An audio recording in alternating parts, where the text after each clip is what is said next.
Boom, here's what's new and improved in Motion version 4.3. This update adds a new screen to Motion, a couple quick new functions, and tries to further streamline Motion for you.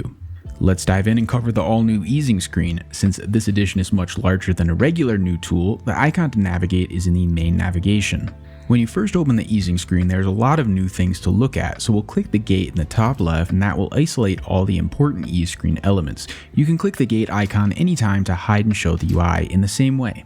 Next, you can change the type of graph you'd like to use. You can use the speed graph, which is the same method or view that the home easing tool uses, or you can use the value graph, which is a way to view all the actual property keyframe values. And last, the cubic graph, which is a more percentage-based way to interact with the curves, like you might be familiar with CSS input or web-based inputs. On the far right, we have the options icon. If you click this button, it will open a submenu where you can turn on or off keyframe pulling, which we don't recommend, but if you prefer to manually click to read the keys to the motion panel, that option was requested, so is available.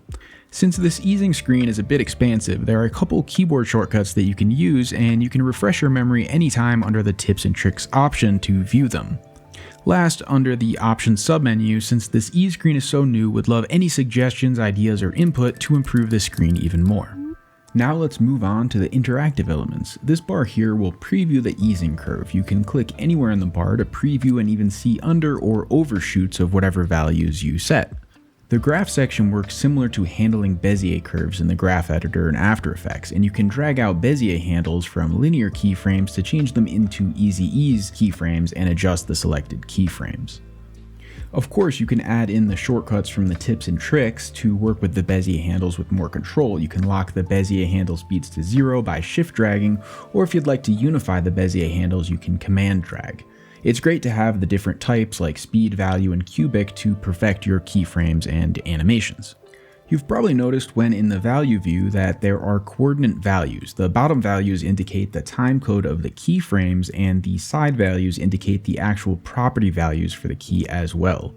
If you add over or undershoots, you'll get an additional coordinate marker to show the minimum or maximum extra values and time codes, or if you're in the cubic type for the graph, the markers are replaced with a cubic Bezier expression that you can copy, paste, or edit. We thought the coordinate markers were a pretty cool upgrade to the old school graph editor views, so we hope you enjoy the extra informations and what you can do with them. Below the graph, we have buttons to navigate back and forth through the selected keys. You can also click the keyframes in the graph for the same functionality, and a small info section where you can view the property type and a slick keyframe menu to edit your keyframe colors or quickly change the selected keyframe interpolations. Beneath the graph and key functions, there are the standard slider controls to adjust your speed or influence, edit values, or step into finer control to refine your curves. You can open multiple categories by command clicking or close all the categories by command clicking as well to hide them, if you'd like a simplified giant ease graph to work with, which is kinda cool. With the new curve types, we also extended the ability of the easing library to support value and cubic Bezier types that can be easily managed or opened via the library, or if you'd like to import or export your libraries, that functionality is possible too. Rounding out the all-new Motion 4.3 easing screen is controls to copy and paste various keyframe interpolations or values in a number of helpful ways, and we added an additional focus ability to not only focus the timeline and composition, but also the work area around your selected keys, and with a simple magical refocus, returning to the full view of the timeline and what you had before. While working on this update, we realized After Effects doesn't provide a good way to separate position and maintain all the correct easings, so we also built a quick little tool that works like a charm if you ever want to split up your position into multiple different values and just keep all of the animation exactly as you had before. And last, a much requested new option was added to the Excite and Jump tools to set your favorite default values.